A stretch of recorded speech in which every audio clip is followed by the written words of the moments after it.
Hello everyone, my name is Vansh Batra and I welcome you all to my YouTube channel. So आज की जो ये video है हमारी हिंदू लॉ की फर्स्ट वीडियो होने वाली है। इसमें हम डिस्कस करेंगे हु आर हिंदूज़, जो हिंदू हैं वो कौन होते हैं, या फिर जो हिंदू लॉ का एप्लीकेशन है वो किन लोगों पर लगता है। तो आइए चलिए स्टार्ट करते हैं। देखिए, तो इस वीडियो में हम डिस्कस करने वाले हैं कि हिंदू कौन होता है। एक पर्सन को हिंदू कब बोला जाता है। तो जो पर्सन हिंदू होगा उस पर ही हिंदू लॉ अप्लाई होने वाला है। और ये जानने के लिए कि हिंदू कौन है, हम सबसे पहले जानते हैं कि हिंदू लॉ क्या होता है। तो हिंदू लॉ को हम दो पार्ट्स में डिवाइड कर सकते हैं, एक कोडिफाइड हिंदू लॉ, एक अनकोडिफाइड हिंदू लॉ।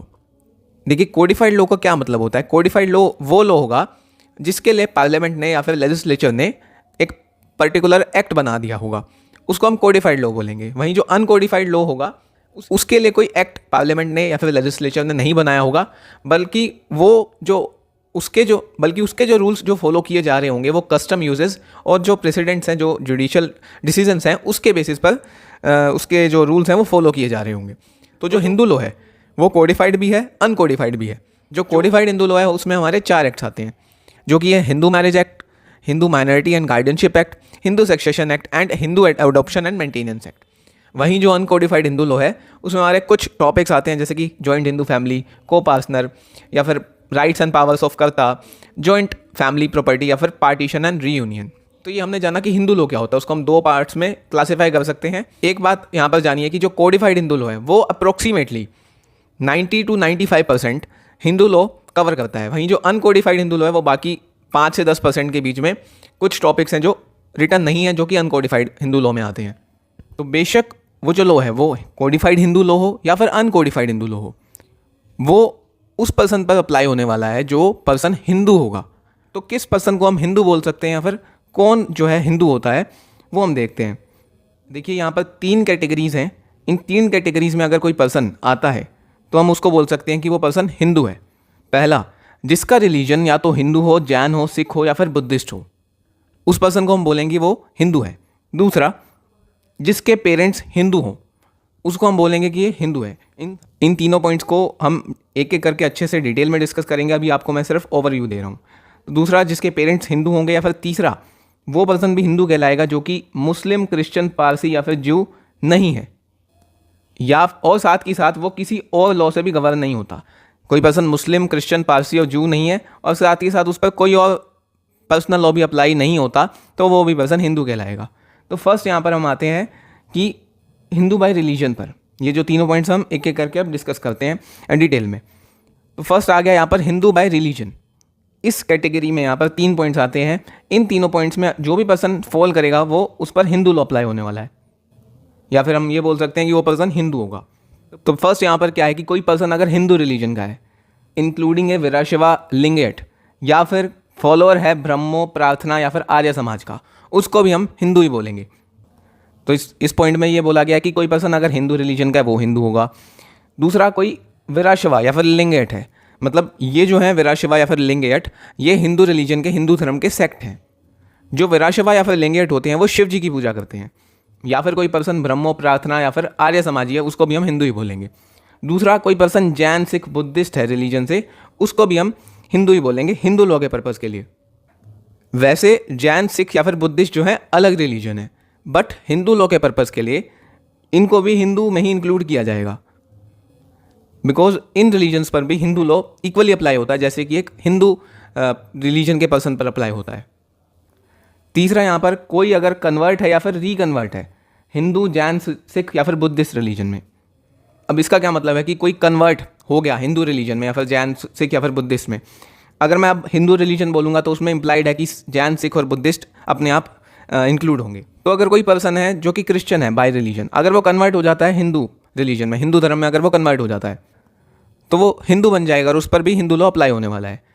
और अगर कोई रीकन्वर्ट हो जाता है, कन्वर्ट का मतलब ये समझ आया, रीकन्वर्ट क्या होता है। कोई पर्सन हिंदू था, मान लीजिए उसने कोई और रिलीजन अडॉप्ट कर लिया, मान लीजिए वो क्रिश्चियनिटी में कन्वर्ट हो गया या फिर इस्लाम में कन्वर्ट हो गया, फिर उसके बाद वो दोबारा हिंदू रिलीजन में कन्वर्ट हो जाता है कि एक बार पहले हिंदू था, फिर क्रिश्चियनिटी में कन्वर्ट हो गया, फिर क्रिश्चियनिटी से फिर हिंदू रिलीजन में कन्वर्ट हो गया, उस पर्सन को बोला जाएगा रीकन्वर्ट।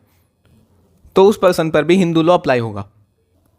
यहाँ पर एक इंपॉर्टेंट जजमेंट है केरला हाई कोर्ट की, मोहनदास वर्सेस देवास्वन 1970 1975 की ये जजमेंट है।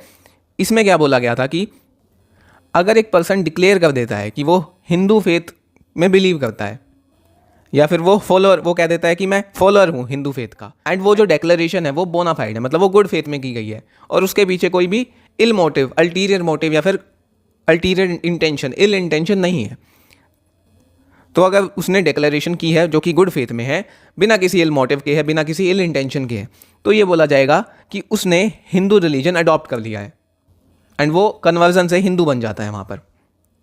अब जो ये डिक्लेरेशन कोई पर्सन करेगा वो कैसे करेगा, इसका कोई पर्टिकुलर रिक्वायरमेंट नहीं है, पर्टिकुलर कोई तरीका नहीं है कि इस तरीके से ही अगर डिक्लेरेशन की जाएगी तो वो मान्य होगी, ऐसा कुछ नहीं है।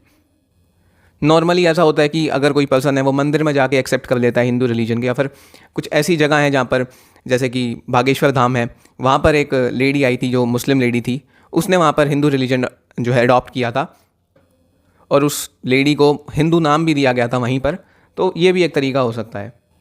तो यहाँ पर हमने फर्स्ट पॉइंट डिस्कस किया कि हिंदू रिलीजन में यहाँ पर कौन कौन पर्सन आते हैं, ये पॉइंट हमने डिस्कस किया।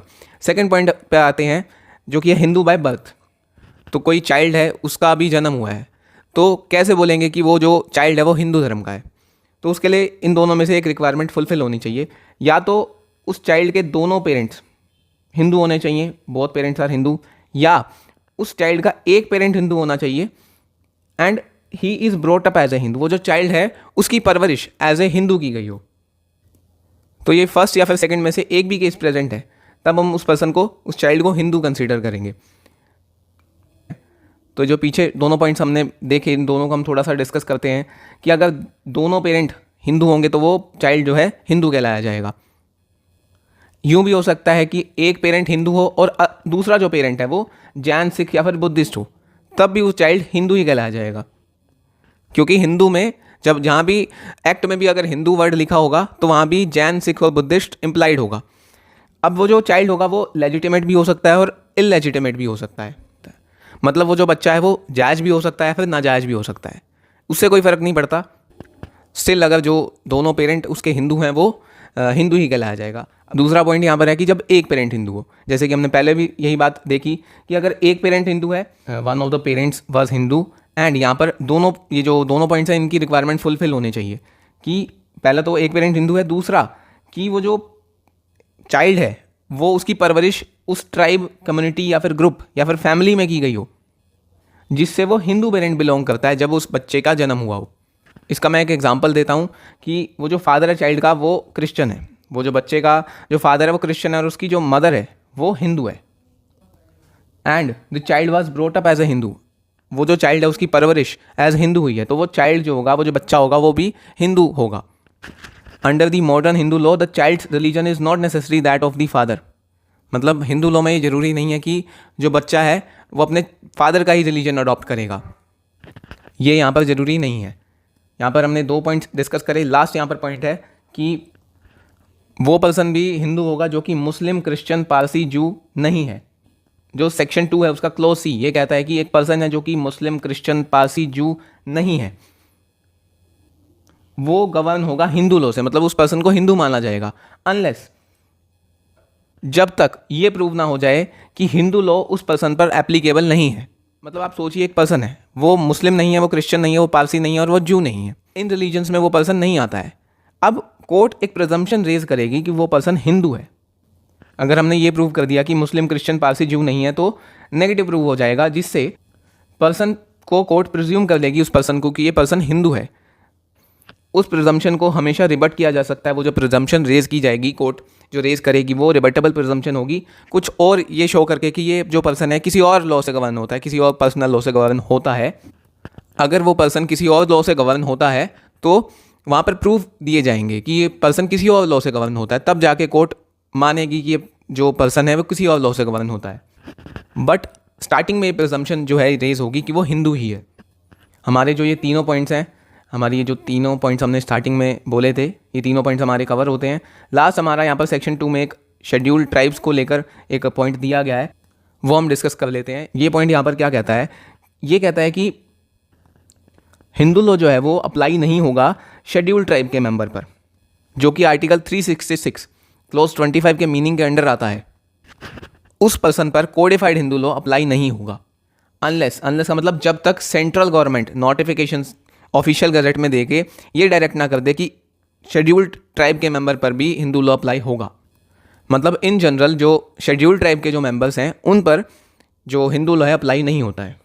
तो ये हमारी वीडियो यहाँ पर एंड होती है। होप्स आपको ये टॉपिक समझ आया होगा, वीडियो अच्छी लगी होगी। हमने क्या किया इस वीडियो में, हमने सेक्शन 2 जो सभी एक्ट्स हैं हमारे सेक्शन 2 उसका डिस्कस कर लिया अब हमने।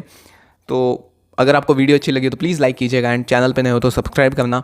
एंड कुछ नहीं समझ आ रहा नीचे कमेंट कर सकते हो आप। एंड नेक्स्ट वीडियो में जल्दी मिलते हैं। That was it for today. Have a nice day.